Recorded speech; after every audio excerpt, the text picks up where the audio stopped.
changement à la constitution, modification à la constitution, nous allons l'accompagner. Parce que c'est ça le rôle de l'église. On ne peut pas empêcher les chefs de l'État d'y réfléchir. C'est irrationnel si nous l'empêchons. Ça veut dire, nous en tant qu'église, si tu es dans la politique, non,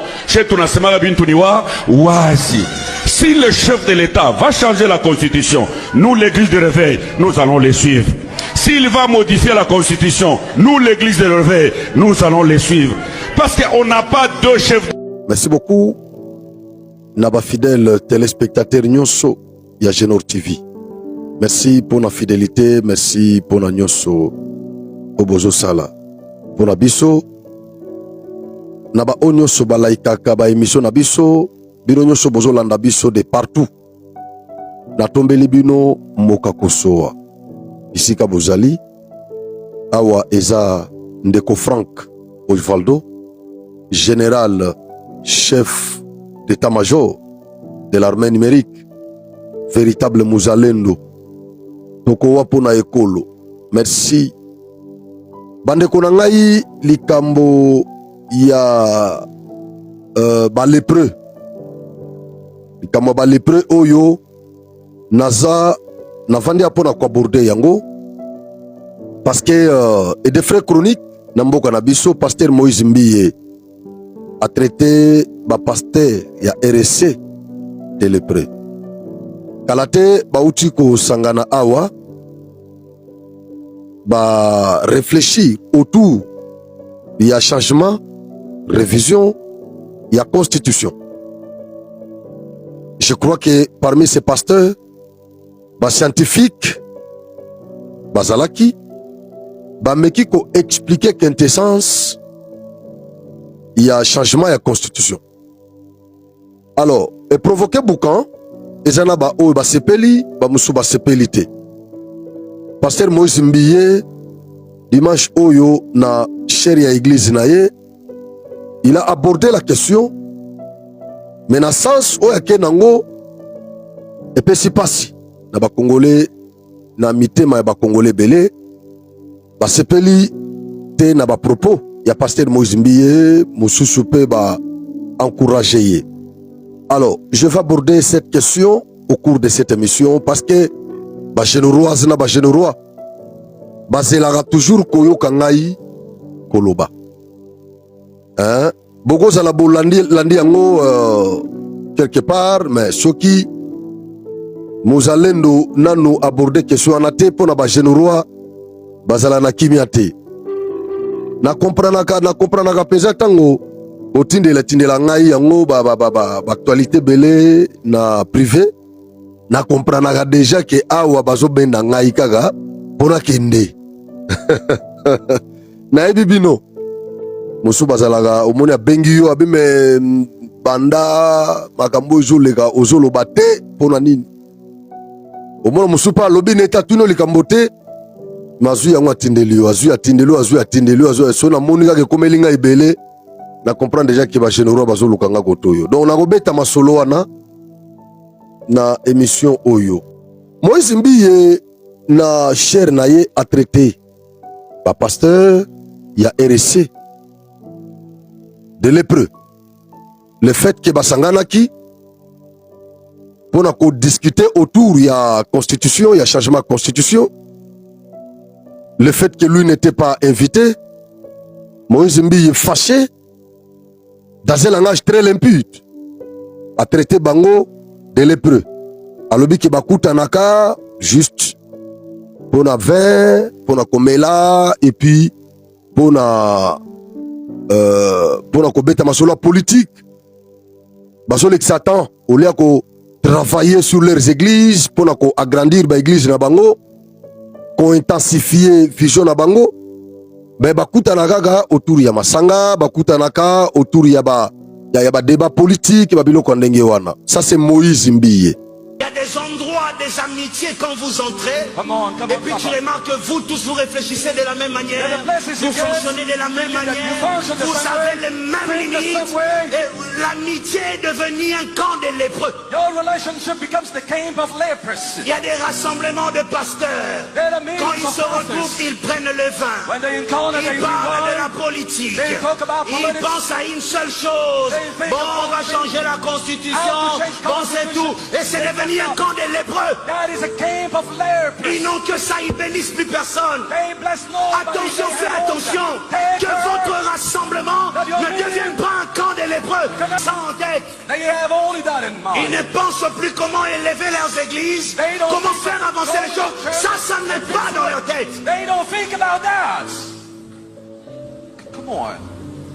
Que le Seigneur fasse grâce que je ne me retrouve jamais dans un camp de lépreux. En quelle période nous vivons? L'année passée, c'était le bruit de guerre et consorts, mais maintenant là, nous avons les accords avec les États-Unis. C'est le moment du développement. Or, avec la constitution actuelle, ça va poser énormément de problèmes. C'est pourquoi notre demande est que le peuple de Dieu en République démocratique du Congo comprenne le temps que nous vivons. Alors avec ce temps, les réformes constitutionnelles annoncées ont besoin d'abord du peuple de Dieu, parce que ce sont eux qui disent à Dieu de faire quelque chose pour le pays. Donc révérend Moïse Mbiye a mis traité d'impur et a traité Baninga d'impur.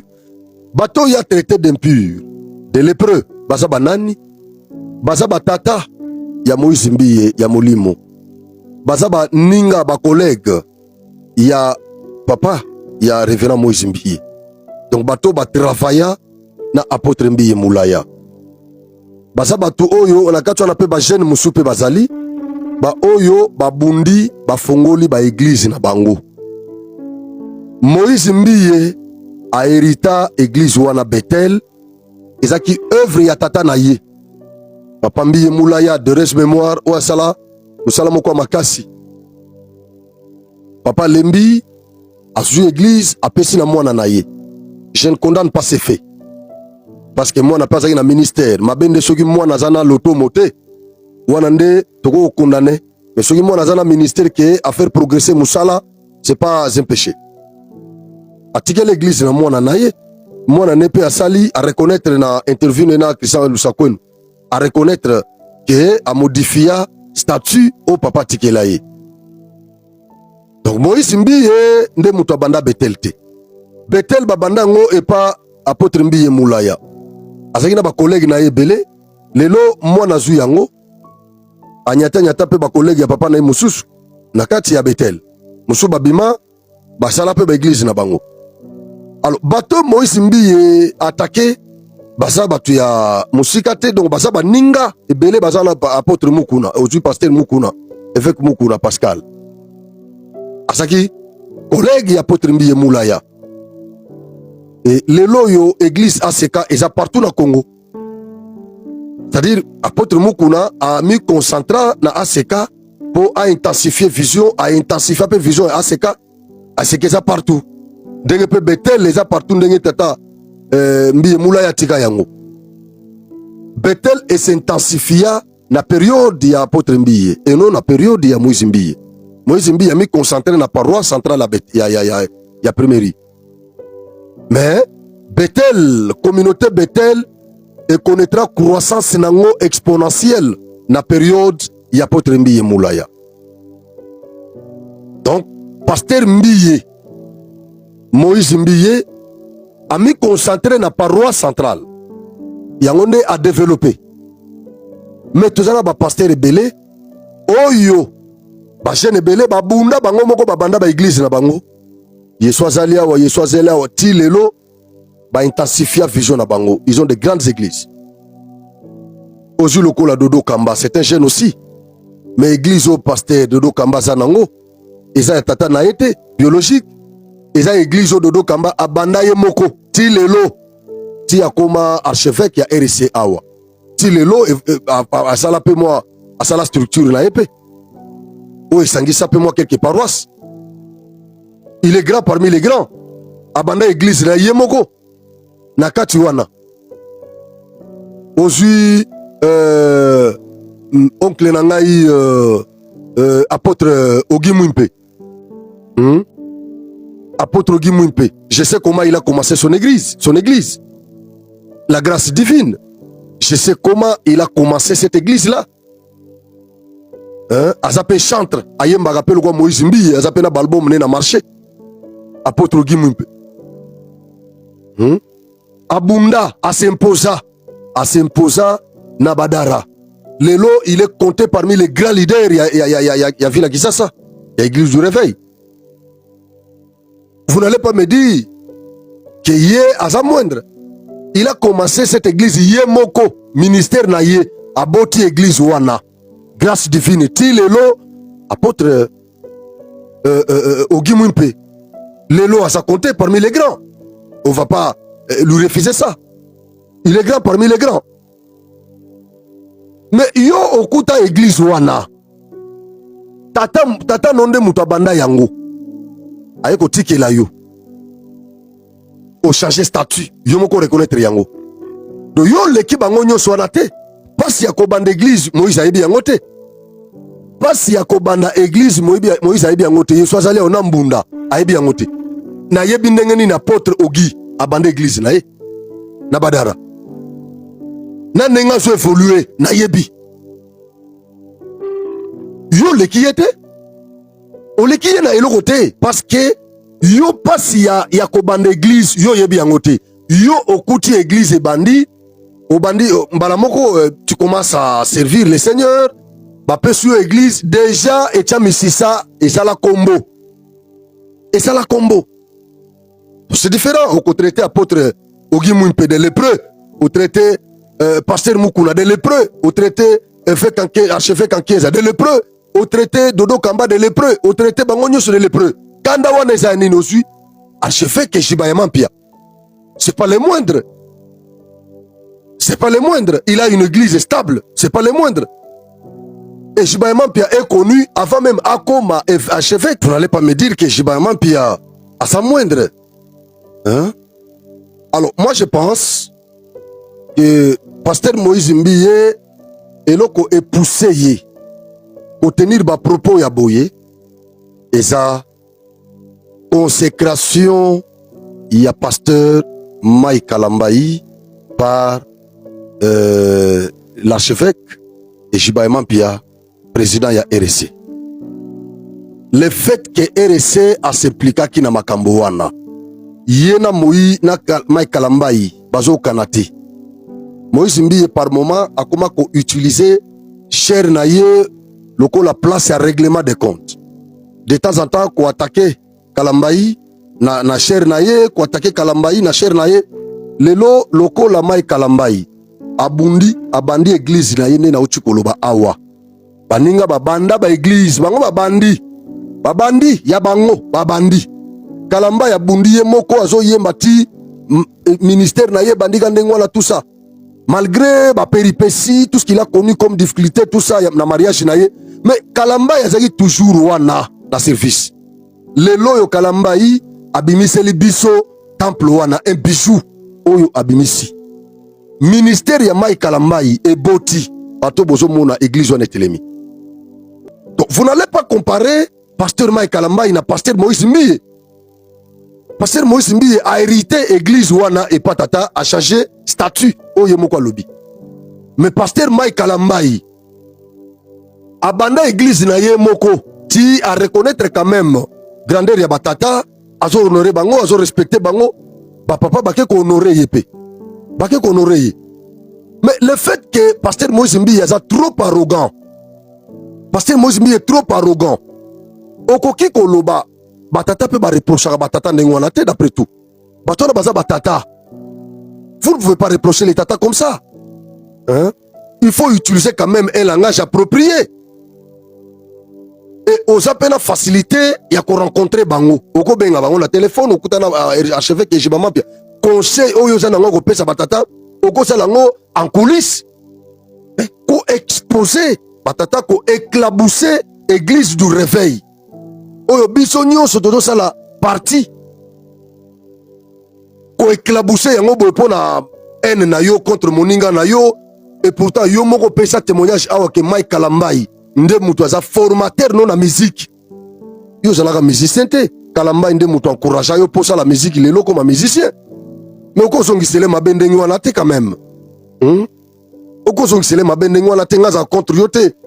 Vous êtes un homme de Dieu, j'ai beaucoup d'estime envers vous. Mais le fait pour vous d'humilier le père de l'église du réveil, c'est pas normal. Batona bazana droit ya kosangana pe ko beta masolo ya constitution, bazana droit wana. Soko kendeki te tuna ba kendeki ba ko biso ke pasteur Godin Poyi a expliqué qui quintessence.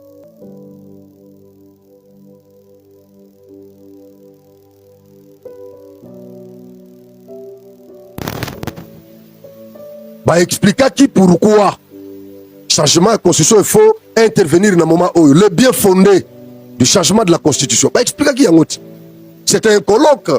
Babana ko expliquer vraiment ba orateur bazalaki ba pasteur Esprit Makadi yo ko sangate ko leki Esprit Makadi abanda ministère abanda église na ye bien que na début on ezalaki tel ndazalaki mais il y a zo église monene était na début tout ça lelo asa parmi les grands donc bato basangana ki wana babanda ebele babanda ministère avant Moïse pendant que bango babanda côté ya Moïse azalaki centre et musu pe banda côté Moïse azalaki na ban avandi au sala concert na stade des martyrs avant concert na yo n'est-ce pas que okenda kokuta na ba lépreux okenda na ACK ofukami basambeli pona yo makamwa gege awa okima ipa pasteur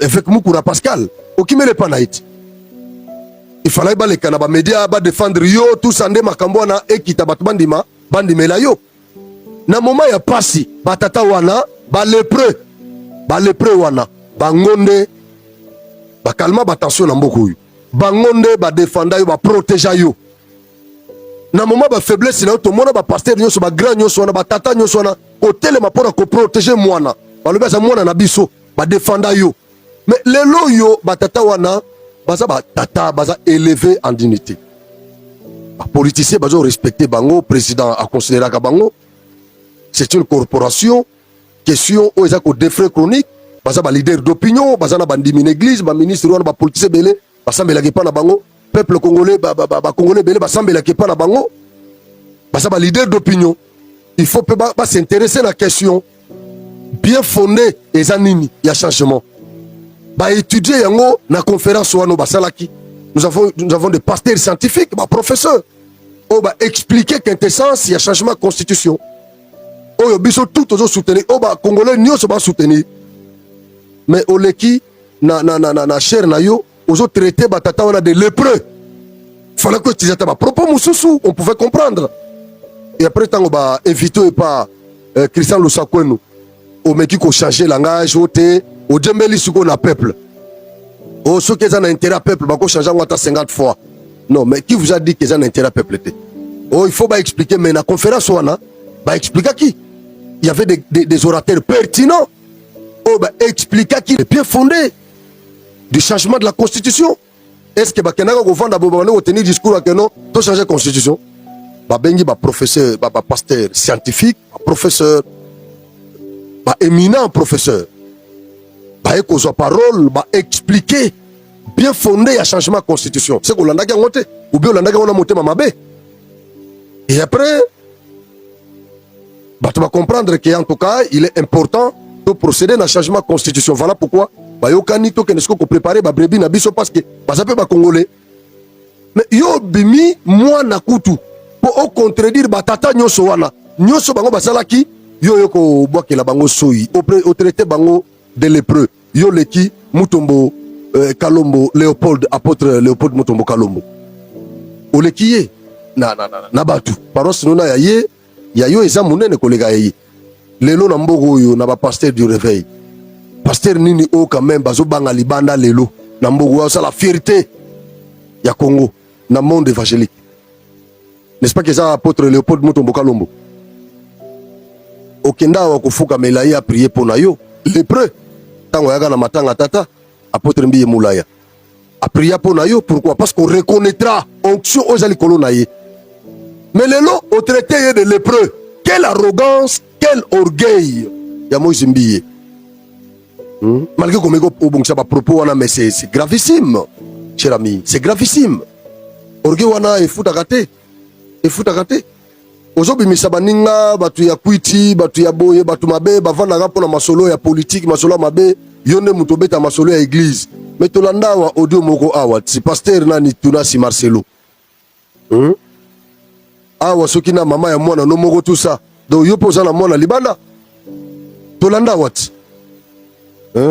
Toke ne musika, on ne veut pas parler babiloko wana ba pasteur tout ça kotanda tandango na milieu public tout lingité mais kobimate musantu yo salir baninga. O salir baninga c'est pas normal. Au moins raté pasteur moko tambola na nzela na kwiti, au moins raté. Au moins raté. Yo za na vie privée, yo za na vie privée. Makambo nyonso ba akiza yo. Qu'est-ce qui prouve que nyonso zaga lokuta, yo zaga saint? Qu'est-ce qui prouve? Qu'est-ce qui prouve que nyonso zaga lokuta mona quand même moninga kalamai na concert na ya telema a s'excuser na batu. Makambo nyonso baloba monsieur za vrai monsieur za faux, mais na nyonso na sengi pardon na public, mais au salangote. Yo nyonso zaga lokuta, nyonso zaga lokuta lelo siko bimi pur, ba bimi ba impur. C'est pas bien. Non, ça on peut pas encourager. En tout cas, merci beaucoup. Tokutana na numéro mususu bo continuer ko chabiso poa na bulo oyo bandeko. Confronter batu nyonso baza batu minene, confronter bango. Bebi ke ba risque ezala ki belé, mais on n'a pas de choix. Il faut que loba makambo ndenge zali simbite tamboli. Alors bulo na biso pinango wana ingeta